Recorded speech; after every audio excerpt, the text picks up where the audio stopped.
Bon vendredi tout le monde, Jeff qui s'installe avec vous pour les 10 prochaines minutes. Question de mettre la table à ce duel Charlotte-CF Montréal qui se tiendra au Bank of America Stadium demain sur le coup de 19h30. Un des derniers matchs de la saison pour le bleu-blanc-noir. Saison compliquée cette saison 2005, hein. On a souvent parlé dans le passé chez le CF Montréal de saison de transition. Mais là, avec 3 matchs à jouer, Marco Donadel là, disputera son seul et unique match du mois de septembre sur la route. Pour le bleu-blanc-noir, c'est face à Charlotte. CF Montréal qui n'a pas affronté Charlotte depuis le match d'ouverture locale, hein. C'était le 12 avril dernier, donc ça remonte quand même relativement à loin. Bleu, blanc, noir, historiquement parlant, qui possède une fiche de 4-2-1 avec 8 buts inscrits et 5 encaissés contre Charlotte FC.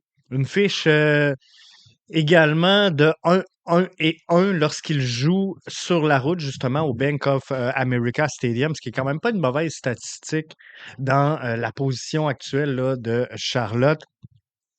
Donc, cette formation-là qui est sous la direction de Dean Smith pour une deuxième saison, sont actuellement troisième dans l'association de l'Est.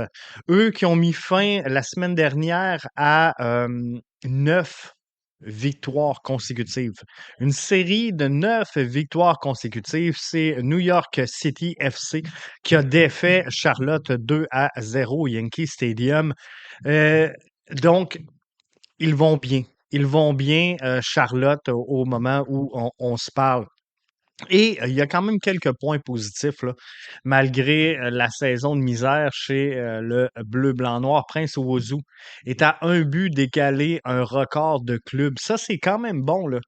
Un but décalé un record de club pour Prince Owosu. L'Allemand a inscrit 8 de ses 12 buts en MLS sur la route. Ça, c'est un de moins que le record qui a été établi par Nacho Piatti lors de la saison 2016. Il est également, Prince Owusu, ex aequo avec Kyoto pour le nombre de buts marqués en une saison, toutes compétitions confondues, avec 16 réalisations. C'est Marco Di Vaio qui possède le record de club avec 22 buts dans une même saison. Et il y en a quelques-uns, hein. Lors du match du 23 août, donc dernier, Prince Owosu a marqué son 16e de la présente saison, mais toutes compétitions confondues. Euh, c'est 5 joueurs. Il n'y en a pas une trolley, là. 5 joueurs dans l'histoire du club qui a réalisé cet exploit-là. Je ne sais pas si vous seriez capable de les nommer, mais je vais vous aider. On va regarder ça ensemble. Donc, 5 joueurs qui ont marqué 16 buts ou plus. Eduardo Sebrango, 19 en saison 2002. Marco Di Vaio, détenteur du record de club avec 22 buts, c'était en 2013. Nacho Piatti en a marqué 21, c'était tout près de Marco Di Vaio et il l'a réalisé, lui, à 3 saisons différentes. Donc 2016, 2016, pardon, et 21. Il en avait marqué 19 en 2017 et 16 en 2018. Romel Kyoto est également sur cette liste avec 16 en 2022. Donc, Owosu qui a marqué 8 de ses 16 buts, je vous le rappelle, sur la route, est à un but du record du club. L'autre point que je voulais regarder avec vous, c'est la saison, je le mentionnais tout à l'heure, saison compliquée. Cette saison 2025 pour le bleu, blanc, noir, mais il y a quand même quelques petits points qui peuvent être positifs, qu'il faut prendre le temps de regarder, qu'il faut prendre le temps d'analyser.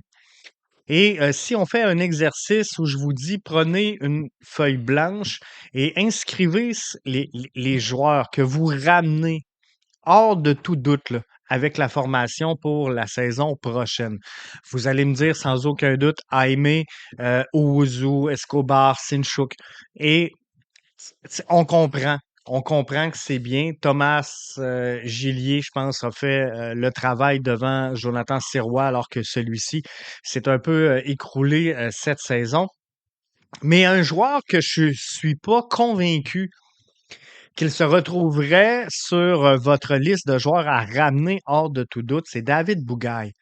Je pense qu'on devrait donner plus de mérite, plus de crédit dans cette saison compliquée à David Bougaille. Mais lorsque le CF Montréal, je veux partager avec vous une statistique qui est quand même intéressante. Lorsque le CF Montréal compte sur David Bougaille dans la formation partante, donc lorsqu'il est titularisé sur le 11, le club a une fiche de 5, 7 et 7. Vous me direz que, Jeff, c'est pas à tout casser, là, 5, 7, 7. Vous avez parfaitement raison. Puis, comme je vous l'ai dit, la saison 2025 est une saison très, très compliquée. Mais par contre, lorsque Bougaille ne figure pas dans le 11 de départ, les Montréalais possèdent une fiche, tenez-vous bien, 0 victoire, 10 défaites et 2 matchs nuls. 0 victoire lorsque David Bougaille n'est pas de l'alignement. Et si je vous dirais, on a analysé une fenêtre d'un match ou deux, je vous dirais, on est peut-être sur une question de hasard. On est peut-être sur euh, quelque chose de spécial ou un événement, un cas isolé, hein? On pourrait parler comme ça. Mais là, avec David Bougaille dans l'alignement, 5-7-7 et sans Bougaille, 0, 10, 2. C'est quand même toute une différence entre les deux chiffres. Alors, ça sera intéressant. Je pense qu'on devrait donc souligner ce travail-là de David Bougaille et je pense qu'on devrait lui donner peut-être un petit peu plus de reconnaissance, un petit peu plus de crédit également pour le peu de succès que cette formation-là a connu lors de la saison 2025. Une reconnaissance et un peu de leadership. Donc, il faut souligner ça. Il faut surtout s'entourer de ça et il faut également le partager avec le collectif. Et pourquoi on est 5-7-7 lorsqu'il joue, mais qu'on est 0-10 lorsqu'il est absent? Ce que je veux dire, c'est pourquoi il est absent aussi souvent alors qu'on a 0 victoire en son absence. Ce sera à voir. Dernière statistique que je veux partager avec vous avant de vous laisser aller pour ce week-end, le milieu de terrain, Fabian Herberts est à un seul but du cap des 20 en MLS, l'Allemand de 31 ans, qui a marqué 4 buts avec l'Union de Philadelphie entre 2016 et 2018. Il en a inscrit 15 avec le Fire de Chicago, ce qui leur en fait 19. Donc, il est à la recherche de son 20e. On lui souhaite. Il reste 3 matchs. Il reste 3 matchs à cette saison-là. Il est encore temps de bien faire. Faut travailler, je vous le mentionnais tout à l'heure, hein, faut travailler sur ce qui fonctionne. Faut travailler sur ce qui est positif en vue de préparer et de mettre la table pour la saison 2026. Il n'y a plus rien à tirer de cette saison 2025.